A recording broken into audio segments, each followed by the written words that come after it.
great to be here, Darren. I'm honored. Thank you. So, Tom, before we dive into the details about wealth habits, share a little bit more about your background with us. I mentioned your family went from everything to nothing overnight. Talk about what happened, how it shaped your outlook on wealth, and what your biggest lesson from it all was. Sure. That is burned into my memory. I remember I was 9 years old. It was 1970. Our family, according to my dad, he said back then he was worth about $3 million, which in today's dollars is about $20 million. And then all in one night, it all came crashing down. He was the victim of what I call random bad luck.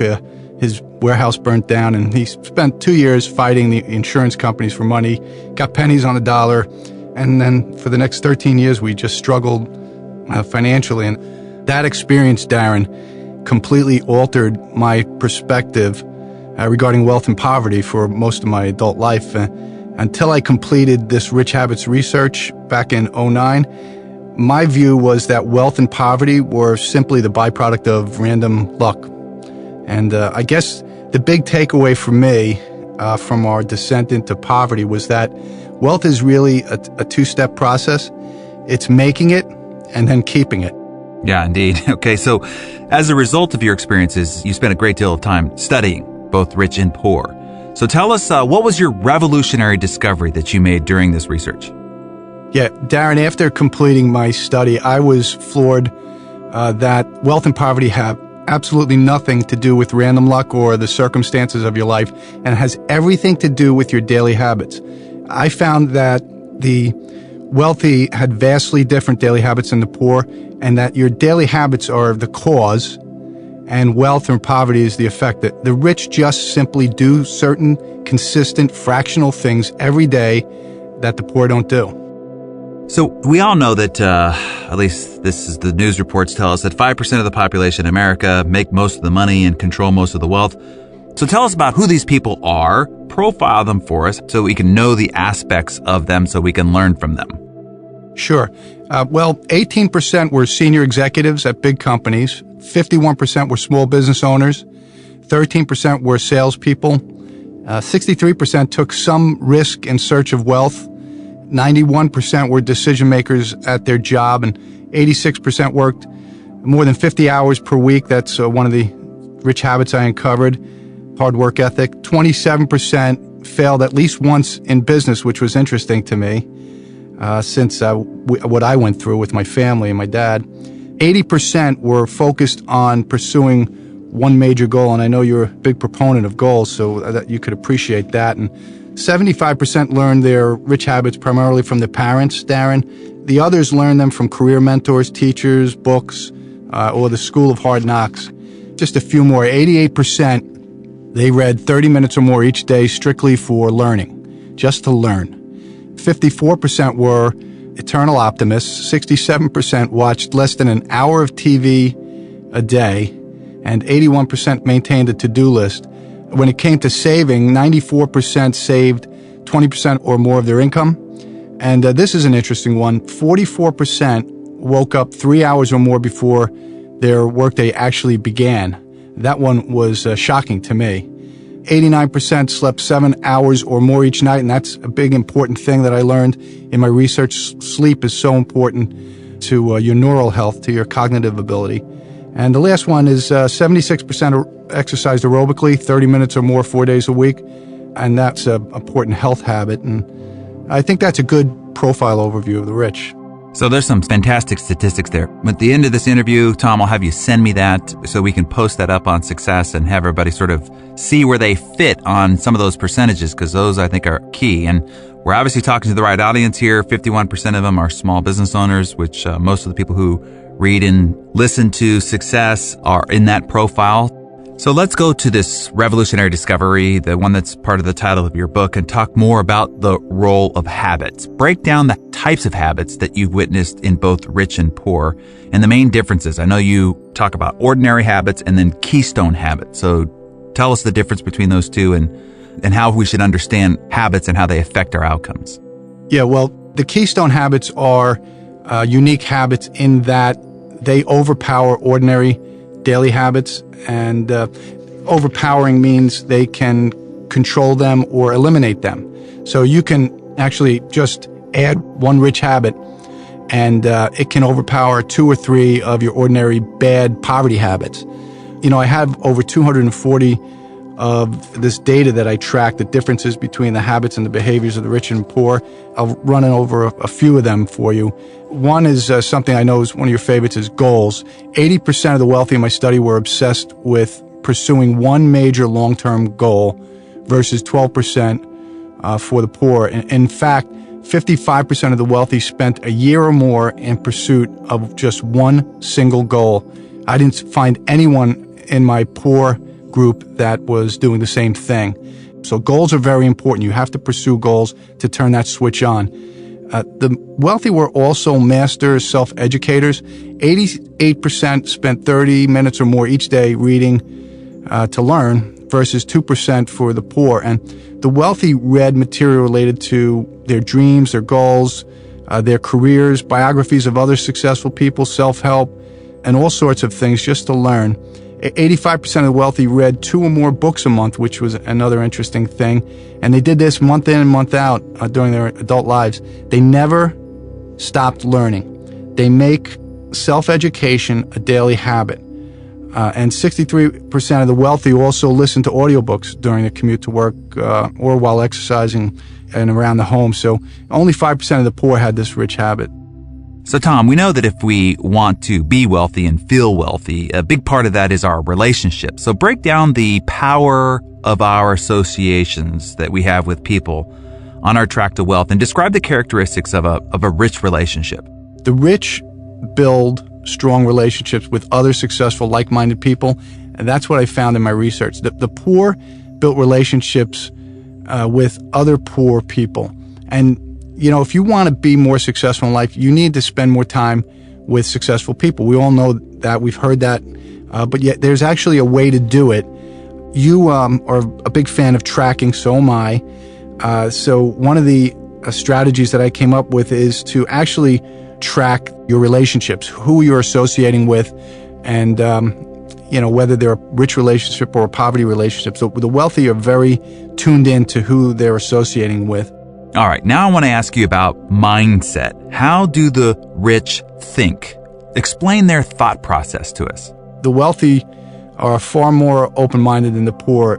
Because they are engaged in reading and learning every day, they, by nature, are open to new ideas. That they're looking for new things. And the poor in my study, they just had these limiting beliefs, these ideologies that locked them down, that made it virtually impossible for them to embrace any new thinking, any new knowledge, or any new possibilities or ideas. So the rich people and the poor people just have very different beliefs and thinking. Listening is such an important rich habit. The wealthy are good listeners. In fact, I came up with I guess it's a tool that I like to talk about, the 5-1 rule.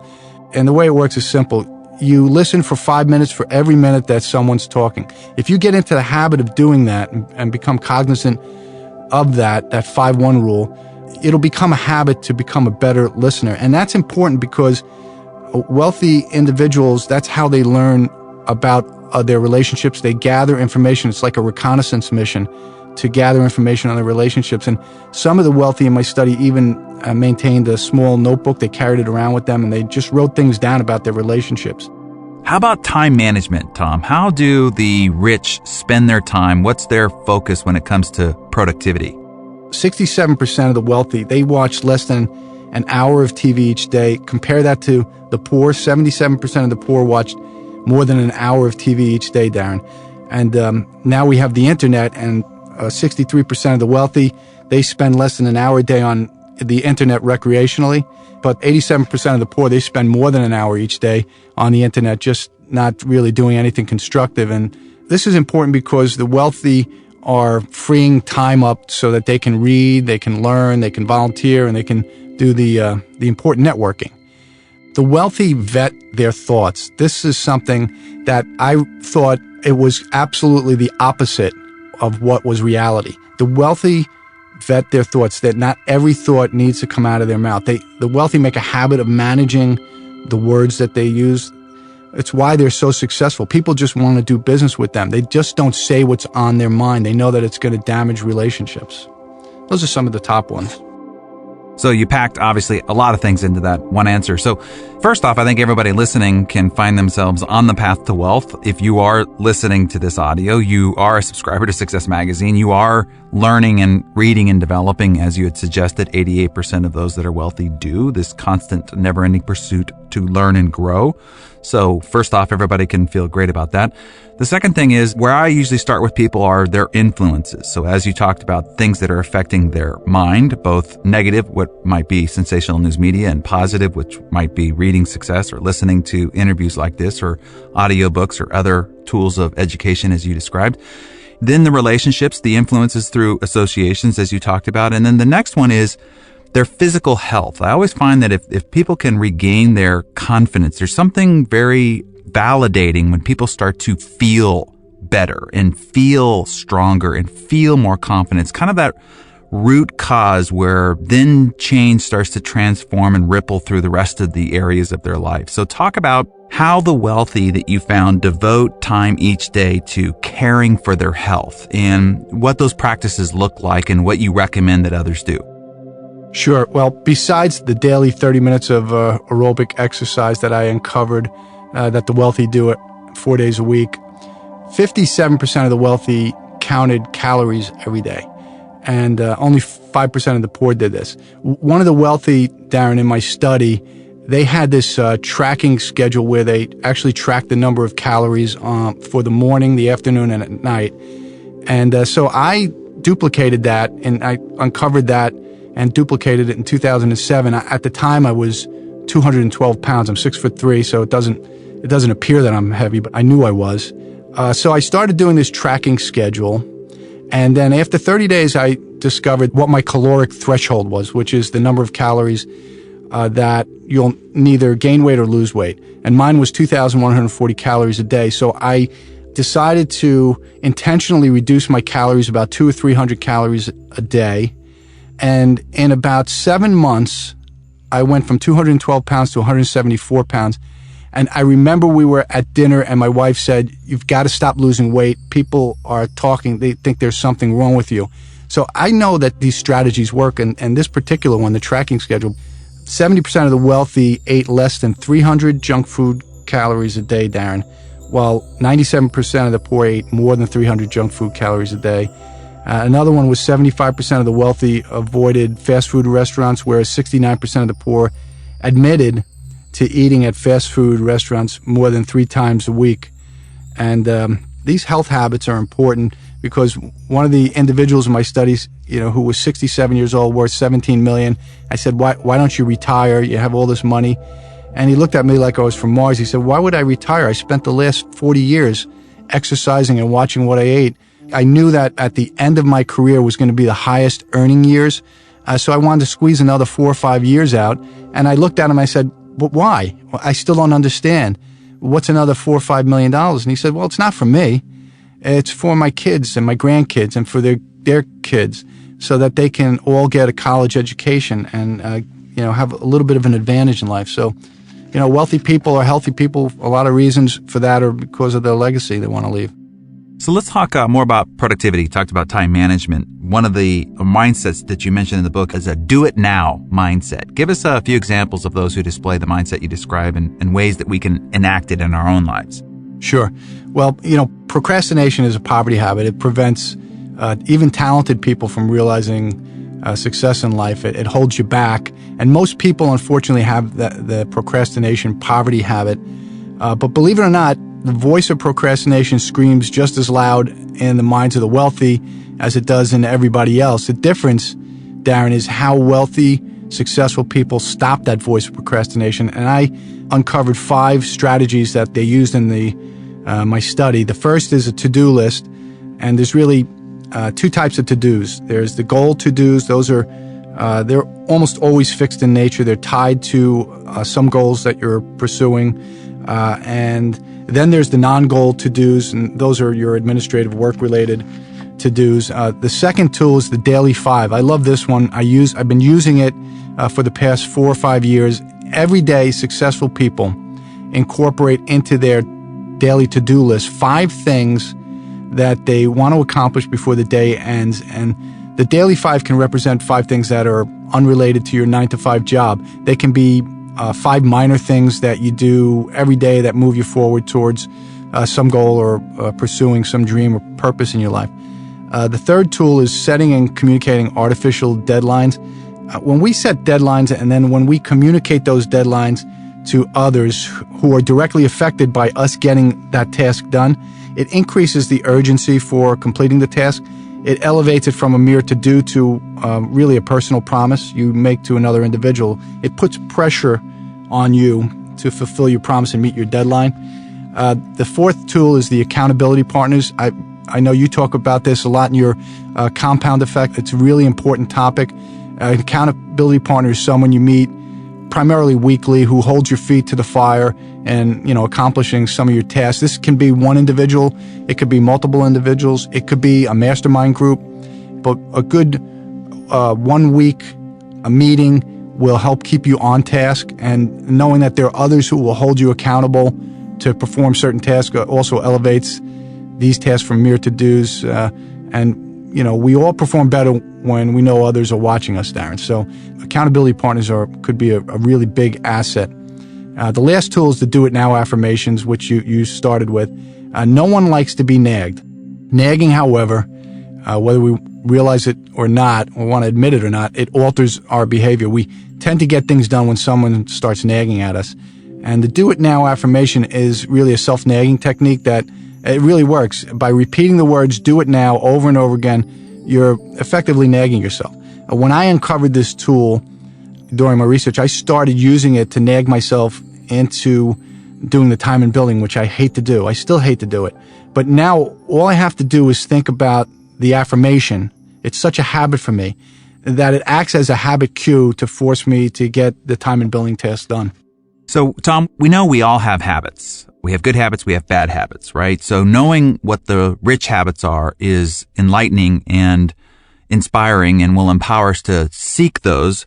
But what if we have developed some ordinary or poverty habits? Give us your best advice on how we can take the necessary steps to transform those habits from ordinary ones to keystone ones that will put us onto the path towards greater wealth.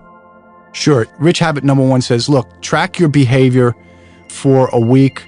Find out, list everything that you identify as a bad habit and do that for a week, and then take all those bad habits at the end of the week and list them on a sheet of paper.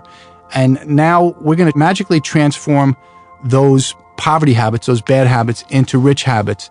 You simply take that list and then you start to invert each one of the poverty habits. For example, let's say you watch too much TV. Well, your new rich habit's going to be, I watched less than an hour of TV today. Let's say your poverty habit is you don't exercise. Well, your new rich habit is going to be, I exercise 20 to 30 minutes today aerobically. So you go down the list of all your poverty habits and you just invert them, and then those become your new rich habits. And then you carry those rich habits around with you. It's sort of a rich habit checklist, and then you tick off the number of rich habits that you accomplish in a day. You can even incorporate it, like I do, into my to-do list. And in my opinion, if you hit 20 to 30% of your rich habits every day, then you're successful, because, Darren, it's the little things that make a difference in life. So all you need is 2 or 3 of these rich habits. They will, because I configured them to be keystone habits, they will overpower your other ordinary habits. That's the power of the rich habits. So, Tom, before we wrap up our time together, tell us the story of someone you've worked with or encountered who started out living with poor habits, but managed to transform themselves to live with rich habits for a wealthier and happier life. Give us their story and the number one thing that made the difference for them. Yeah, there was an individual in my study. There's many of those individuals in my study. One in particular stood out because he really transformed himself from nothing, someone that had nothing, was doing nothing with his life, to someone that became the number 2 guy at a big pharmaceutical company in New Jersey. He was essentially working in the mailroom. It wasn't really a mailroom, but it was the equivalent of a mailroom in the pharmaceutical big company. And somebody gave him a self-help book to read, so he read it, and he got the idea, hey, I want to improve my life. So one of the pieces of advice in there was to join a trade group. So he joined a trade group in the pharmaceutical industry. And he did that. He was working in that trade group for about 3 years. And then he was learning from all these other people new information about the pharmaceutical industry. He became an expert in it, and then he started really getting into it and studying the industry. Well, fast forward, 3 or 4 years, and they have this big meeting in this trade group, this big regional meeting, and all the CEOs at the pharmaceutical companies were there. And one of the individuals at the table looked at another CEO, and he said, "Hey, we got this guy, Rich.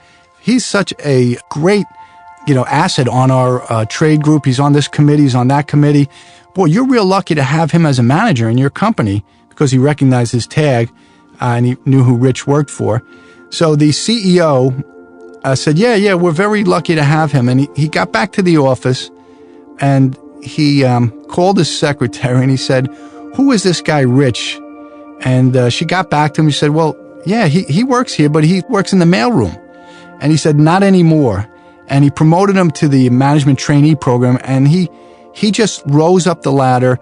That's one Rich habit that he just adopted, which is trying to learn more about his industry through the trade groups. It completely transformed his life. It took him from